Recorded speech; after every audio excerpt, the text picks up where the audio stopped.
Magandang umaga mga kapatiran, mga kaibigan, at patuloy tayo sa ating God's Word for Today devotional this morning. At dito na tayo sa Philippians chapter 2 verses 5 to 8. At as usual, basahin ko ito sa ating Tagalog na Biblia. Magkaroon kayo sa inyo ng ganitong pag-iisip na kay Kristo Jesus din naman, na siya, bagamat nasa anyo ng Diyos, ay hindi niya itinuring na isang bagay na dapat paghawakan, ang pagiging kapantay ng Diyos, kundi hinubaran niya ang kanyang sarili at kinuha ang anyong alipin at naging katulad ng tao. At palibhas ay natagpuan sa anyo ng tao, siya ay nagpapakababa sa kanyang sarili at naging masunurin hanggang sa kamatayan, maging sa kamatayan man sa cross. So ang pamagat ng ating devotional sa umagang ito ay si Panginoong Hesukristo ang modelo ng ating pagpakumbaba. Jesus, our model of humility.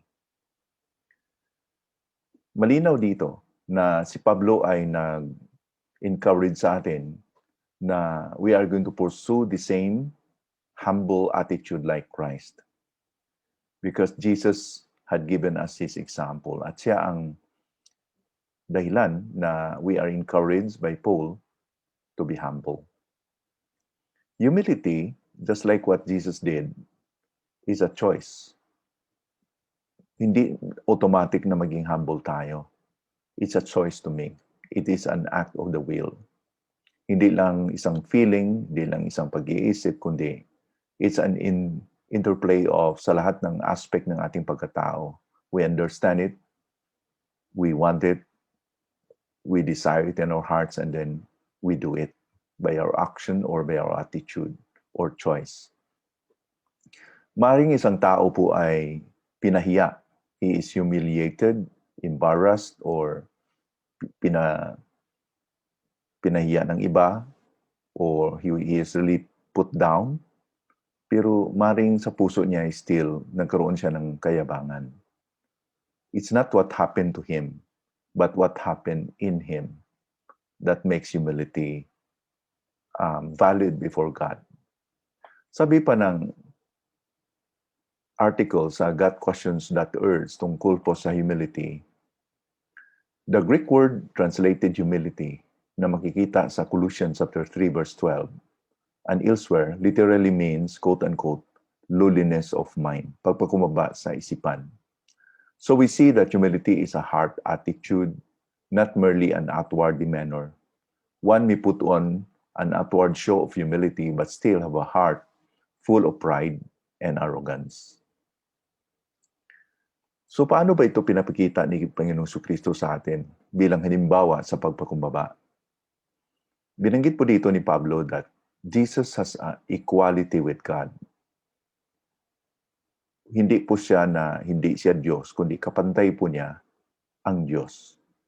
Naniwala tayo that there are three persons in the Godhead, sa Trinity, at Jesus is the God's Son, one of the persons of the Trinity. So He is equal with the God the Father and with the Spirit. They are all co-equal. When in fact, hindi nagbabago si Panginoong Jesucristo. Sabi po sa Hebrews chapter 13 verse 8, Jesus Christ is the same yesterday, today, and forever. Pero binanggit ni Pablo dito that he did not grasp or hold on to his positional authority. Ibig sabihin, gi-give up niya ito. He emptied himself. Ito pa yung sinasabi sa Philippians chapter 2, verse 6, na he emptied himself, and nagkahulugan ba ito na nawala ng iyang pagka-Diyos? I don't think so. It does not mean that he stopped being God. nangyari ito na naging empty siya because he took up himself the form of a man and a servant. Ibig sabihin, noong kinuha niya, tinanggap niya, or when he clothed himself, para bang sinusuot niya yung pangatawang tao na bilang isang human, isang alipin, nagkaroon ng pag-surrender niya sa ibang mga powers niya and attribute or katangian. It does follow that when he took up the form of a man, it does follow that he has to surrender some of his attributes and power in a limited way. So yun ang nangyari po. He emptied himself in order that he could function as a man. Kung hindi siya nag-empty ng kanyang kapangyarihan, he won't be able to express himself as a man. Halimbawa, kung isang hari ay magpakumbaba, hindi po siya matanggap ng mga tao sa baba or sa mga peasants ng kaharian niya kung magsuot pa siya ng kingly robe, may sitro pa siya, may corona pa siya. He has to relinquish all this temporarily, pero hari pa rin siya in his essence, in his position, yet he clothed upon himself as a peasant. That is our understanding about Jesus humbling himself in order to become a man. Kaya nga, we understand na sa pagpapayag ng Biblia, si Panginoon Jesucristo ay 100% na Diyos at 100% din siya na tao in one person, the Lord Jesus Christ. The Son of Man, Jesus himself, sabi po ni Mark sa Mark 10:35 and ni Matthew sa Matthew 20 verse 28, pumarito siya in order to serve and not to serve. Not to be served, I mean. Jesus came down in order to serve and not to be served, and to give his life as a ransom for many. And as a humble servant, he was consumed in fulfilling his Father's will.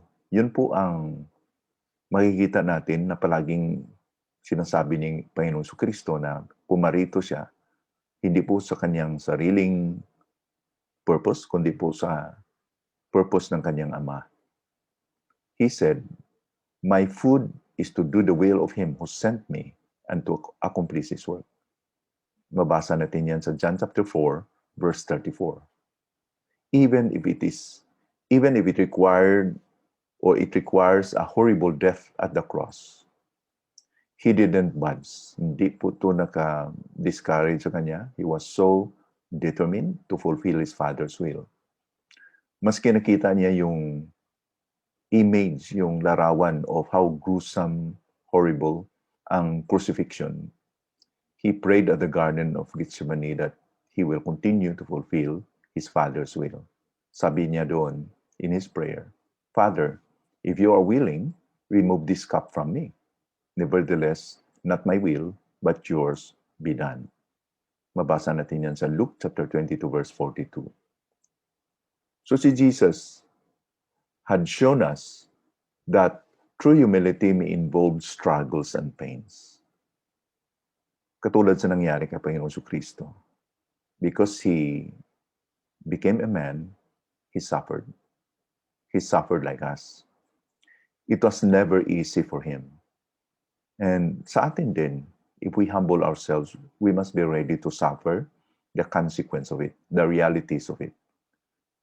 Sa mga nagpakumbaba sa atin, o sa ating pagpakumbaba sa opisina natin, sa ating mga relasyon sa ating komunidad, if we are having some difficult relationships and then nagpakumbaba tayo, we must be ready. We must be realistic na we may suffer because of it. But ang Panginoon po nagsasabi that he who humbles themselves will be exalted by the Lord later. It might be sooner, but surely it will be done by the Lord. Because yun ang pangako niya. Sino po yung nagpakumbaba ay i-exalt ng Panginoon.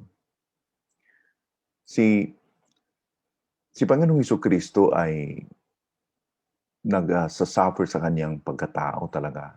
Sabi po ng writer sa Hebrews chapter 5 verse 7 to 8. In the days of his flesh, Jesus offered up prayers and supplications with loud cries and tears to him who was able to save him from death.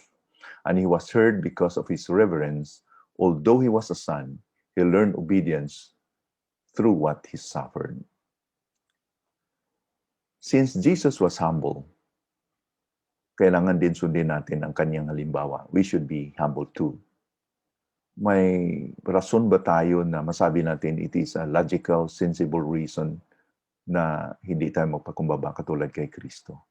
That we can be proud. If we think it deeply, wala talagang rason that we could be proud.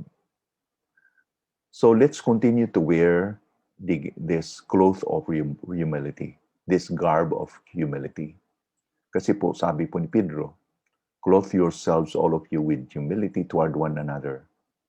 Why? Because God opposes the proud, but give grace to the humble. I think this is the attitude or the character that is most evident sa buhay ng Panginoong Jesucristo. That He is God, but He became man. In order that we will know Him, in order that we'll be able to communicate and relate with Him. Kung hindi niya ginawa yun, hindi tayo magkaroon ng kaalaman. Walang posibilidad that we will know God. Because of what He did, we know God. In many times, ganyan din ginawa ng Panginoon. Para po tayo magkaroon ng attitude ng humility so that we will be able to reach others as well. We are humble, we'll be able to reach others just like the Lord Jesus Christ. Maybe that ito yung ating prayer sa umagang ito. Panginoon, salamat po for this morning, for giving us a wonderful time of learning the example of Christ about humility. Sana po, Panginoon, magkaroon kami ng attitude na ganito as challenged by Paul, that let this attitude be in us, which was also in Christ Jesus. Lord, hindi madali ito. May it be that you'll work in our hearts that we will be humble, not only for today, but every day, Lord. Salamat po because you are going to help us because this is your will. In Jesus' name we pray. Amen.